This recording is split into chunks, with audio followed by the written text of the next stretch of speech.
ഇന്നലത്തെ വലിയ വാർത്തയുടെ തുടർച്ച ഇന്നും ADGP MR അജിത് കുമാറിനെ ക്രമസമാധാന ചുമതലയിൽ നിന്നും മാറ്റി നിർത്തി അന്വേഷണത്തിന് സർക്കാർ ഒരുങ്ങുകയാണ്. PV അൻവർ MLA ഗുരുതര ആരോപണങ്ങൾക്ക് പിന്നാലെയാണ് സർക്കാരിന്റെ നീക്കം. DGP യോഗേഷ് കുമാർ ഗുപ്തയ്ക്കായിരിക്കും അന്വേഷണ ചുമതല എന്നാണ് സൂചന. H വെങ്കടേഷിന് ക്രമസമാധാന ചുമതല നൽകുമെന്നും അറിയുന്നു. റോഷിപാൽ നൽകും വിവരങ്ങൾ. റോഷിപാൽ, ഇപ്പോൾ എങ്ങനെയൊക്കെയാണ് തീരുമാനങ്ങൾ വരുന്നത്? ഈ വിഷയത്തിൽ ഒരു അന്വേഷണത്തിന് ആലോചന വരുന്നു.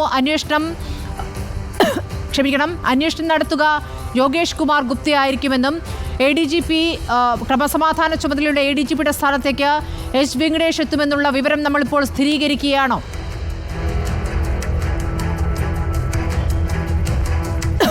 സ്മൃതി, PV അൻവർ MLA ഉന്നയിച്ച ആരോപണങ്ങൾ അത് വലിയ പ്രതിസന്ധിയിലേക്ക്, സർക്കാരിനെ സംബന്ധിച്ചിടത്തോളം വലിയ പ്രതിസന്ധിയിലേക്ക് കാര്യങ്ങൾ പോകുന്നു. പ്രതിപക്ഷം അത് ആയുധമാക്കുന്ന ഒരു സാഹചര്യം അതുകൂടെ കണക്കിലെടുത്തുകൊണ്ടാണ് ADGP ലോ ആൻഡ് ഓർഡർ ചുമതലയിൽ നിന്നും MR അജിത് കുമാറിനെ മാറ്റാനുള്ള തീരുമാനത്തിലേക്ക് സർക്കാർ എത്തുന്നത്. അതിനൊപ്പം തന്നെ പകരക്കാരനായി ഇപ്പോൾ ക്രൈംബ്രാഞ്ച് മേധാവിയായി H വെങ്കടേഷിനെ കൊണ്ടുവരാനുള്ള ആലോചനയാണ് നടത്തുന്നത്.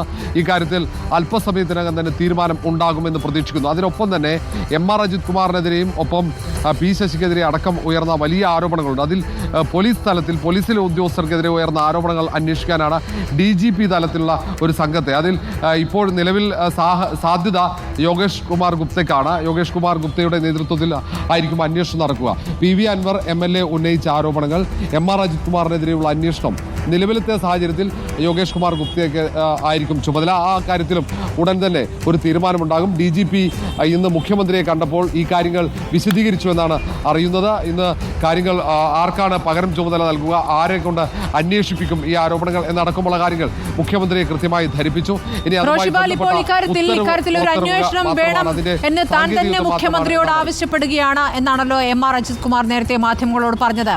ഗുരുതരമായ ആരോപണങ്ങളാണ്. കൊലപാതകം, കള്ളക്കടത്ത്, സ്വർണ്ണക്കടത്ത് അടക്കമുള്ള ആരോപണങ്ങളാണ് ക്രമസമാധാനത്തിന്റെ ചുമതലയുള്ള ഉന്നത പോലീസ് ഉദ്യോഗസ്ഥനെതിരെ ഉയർന്നിരിക്കുന്നത്. ഇതിന്മേൽ ഈ അന്വേഷണം പ്രഖ്യാപിച്ചുകൊണ്ടുള്ള ഉത്തരവ് ഇന്നു തന്നെ പുറത്തിറങ്ങുമെന്നാണ് മനസ്സിലാക്കേണ്ടത്. അങ്ങനെയെങ്കിൽ ആ ഉത്തരവിൽ എന്തുകൊണ്ട് എന്ന കാര്യങ്ങൾ കൂടി ഉണ്ടാകുമല്ലോ. സ്മൃതി, ADGP MR അജിത് കുമാറുമായി ബന്ധപ്പെട്ട വൃത്തങ്ങളിൽ നിന്നും ലഭിച്ച ആദ്യ സൂചനകൾ പദവി ഒഴിയാൻ, ഈ ചുമതലയിൽ നിന്ന് തന്നെ മാറ്റുന്നതിന് തടസ്സമില്ല എന്ന് മുൻകൂട്ടി ഈ ആരോപണം ആദ്യഘട്ടത്തിൽ ഉയർന്നപ്പോൾ തന്നെ അത് മുഖ്യമന്ത്രിയെ അറിയിച്ചു ADGP MR അജിത് കുമാർ എന്ന ഒരു വിവരമുണ്ട്. അതിനൊപ്പമാണ് ഈ പരാതി, അത് മുഖ്യമന്ത്രിക്ക് പരാതി നൽകുന്നു, DGPക്ക് ആദ്യഘട്ടത്തിൽ പരാതി നൽകുന്നു. അതിനുശേഷമാണ് മുഖ്യമന്ത്രിക്ക് ഉയർന്ന ആരോപണങ്ങൾ മുഴുവൻ അന്വേഷിക്കണം, അതിൻ്റെ നിജസ്ഥിതി കണ്ടെത്തണമെന്ന് ആവശ്യപ്പെട്ട് കത്ത് നൽകുന്നതും. ഏതായാലും ഈ കാര്യത്തിൽ വളരെ വിശദമായ ഒരു അന്വേഷണത്തിന് തന്നെ സർക്കാർ തീരുമാനമെടുത്തു കഴിഞ്ഞു.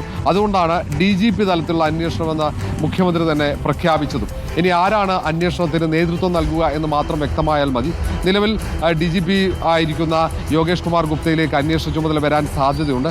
അതിനപ്പുറത്തേക്ക് ഇതിൽ നടന്ന കാര്യങ്ങൾ, ഈ ഇങ്ങനെ ഒരു സാഹചര്യം ഒരുങ്ങിയതടക്കമുള്ള കാര്യങ്ങൾ ഒരുപക്ഷെ ചുമതല മാറ്റിയതിനു ശേഷം MR അജിത് കുമാർ പ്രതികരിക്കുമോ എന്ന് വ്യക്തമല്ല. ഏതായാലും MR അജിത് കുമാറുമായി ബന്ധപ്പെട്ട വൃത്തങ്ങളിൽ നിന്ന് അതുമായി ബന്ധപ്പെട്ട മറ്റു പല തരത്തിലുള്ള ഒരു വാദങ്ങൾ ഉയർത്തുന്നുണ്ട്. ആ കാര്യങ്ങൾ ഒരു വ്യക്തത വരും. ഏതായാലും നിലവിലത്തെ സാഹചര്യത്തിൽ ആദ്യഘട്ടത്തിൽ സർക്കാർ ചെയ്യുന്നത് MR അജിത് കുമാറിനെ പദവിയിൽ നിന്ന് നീക്കം ചെയ്യുക എന്നതാണ്, പകരം ഒരാളെ ചുമതല നൽകുക. രണ്ടാമത്തേത് അന്വേഷണമാണ്. കാരണം അത്രയേറെ ഗൗരവമുള്ള ആരോപണങ്ങളാണ് PV അൻവർ MLA ഉന്നയിച്ചതും. അത് നേരെ P ശശിക്ക് അപ്പുറത്തേക്ക് മുഖ്യമന്ത്രിയിലേക്ക് ചെന്ന് പതിക്കുന്ന ആരോപണങ്ങളാണ്. കാരണം ആഭ്യന്തര വകുപ്പിൻ്റെ കൂടെ ചുമതലയുള്ള മുഖ്യമന്ത്രി പിണറായി വിജയൻ്റെ വകുപ്പിലാണ് ഇത്രയും വലിയ മാഫിയ പ്രവർത്തനങ്ങൾ നടന്നുവെന്ന് ഭരണകക്ഷി MLA കൂടെ PV അൻവർ ആരോപിക്കുന്നത്. അതിൽ മുഖ്യമന്ത്രിയുടെ പൊളിറ്റിക്കൽ സെക്രട്ടറി P ശശിയെ കൂടെ പ്രതിസ്ഥാനത്ത് നിർത്തിക്കൊണ്ടാണ് അൻവർ ഓരോ ആരോപണങ്ങളും ഉയർത്തുന്നത്. MR അജിത് കുമാറാണ് ഈ ഗൂഢാലോചന മുഴുവൻ നടത്തുന്നത്, ഈ പറഞ്ഞ എല്ലാ മാഫിയ പ്രവർത്തനങ്ങളും നടത്തുന്നത് എന്ന് ആരോപിക്കുമ്പോഴും ഇതിന് സഹായം നൽകുന്നത് P ശശി എന്ന പൊളിറ്റിക്കൽ സെക്രട്ടറി ആണെന്ന് കൃത്യമായി ഈ PV അൻവർ MLA പറയുമ്പോൾ സ്വാഭാവികമായും ഇനിയും നടപടിയെടുത്തില്ലെങ്കിൽ ആരോപണം കൂടുതൽ ശക്തമാകും. അത് സർക്കാരിനെ പ്രതിസന്ധിയിലാക്കും, അല്ലെങ്കിൽ പ്രതിക്കൂട്ടിലാക്കും മുഖ്യമന്ത്രി എന്ന ഉത്തമ ബോധ്യമുള്ളത് കൊണ്ട് തന്നെയാണ് കൂടുതൽ സമയമെടുക്കാതെ തന്നെ അന്വേഷണവും മുഖ്യമന്ത്രിയുടെ ഓഫീസിനെതിരെയാണ് ഗുരുതരമായ ആരോപണങ്ങളുള്ളത്. മുഖ്യമന്ത്രിയുടെ ഓഫീസിനെ ഈ ഗുരുതരമായ ആരോപണങ്ങൾ അറിയിച്ചിരുന്നു എന്നാണ് PV അൻവർ MLA വാർത്താസമ്മേളനത്തിൽ പറഞ്ഞിരുന്നത്. അതായത് പൊളിറ്റിക്കൽ സെക്രട്ടറി P ശശിയെ കാര്യങ്ങൾ അറിയിച്ചിട്ടും അത് മുഖ്യമന്ത്രിയിലേക്ക് എത്തിയില്ല എങ്കിൽ മുഖ്യമന്ത്രിയുടെ ഓഫീസിനെതിരെ ഇരുന്ന വളരെ ഗുരുതരമായ ആരോപണമാണ്. അതിൽ എന്താകും തീരുമാനം? പൊളിറ്റിക്കൽ സെക്രട്ടറിയുടെ കാര്യത്തിൽ എന്ത് തീരുമാനം വരും? അതിൽ ഒരു രാഷ്ട്രീയ തീരുമാനം കൂടി വരേണ്ടതുണ്ട്. അത് വരുമോ? അത് വരാൻ പാർട്ടി എന്ത് നിലപാടെടുക്കും? കാര്യങ്ങൾ ഗൗരവത്തോടെ പരിഗണിക്കും എന്നുള്ള കാര്യം പാർട്ടി സെക്രട്ടറിയും പറയുന്നു. മുഖ്യമന്ത്രി ഇക്കാര്യത്തിൽ എന്ത് നിലപാടെടുക്കുന്നു എന്നുള്ളത് വളരെ പ്രധാനപ്പെട്ട കാര്യമാണ്. PV അൻവർ നടത്തിയ വാർത്താ സമ്മേളനം മുഖ്യമന്ത്രിയുടെ ആശീർവാദത്തോടു കൂടി തന്നെയാണ് എന്നതിൻ്റെ സൂചനകളാണോ ഇപ്പോൾ ലഭിക്കുന്നത് എന്നുകൂടി വിശകലനം ചെയ്യേണ്ടതുണ്ട്.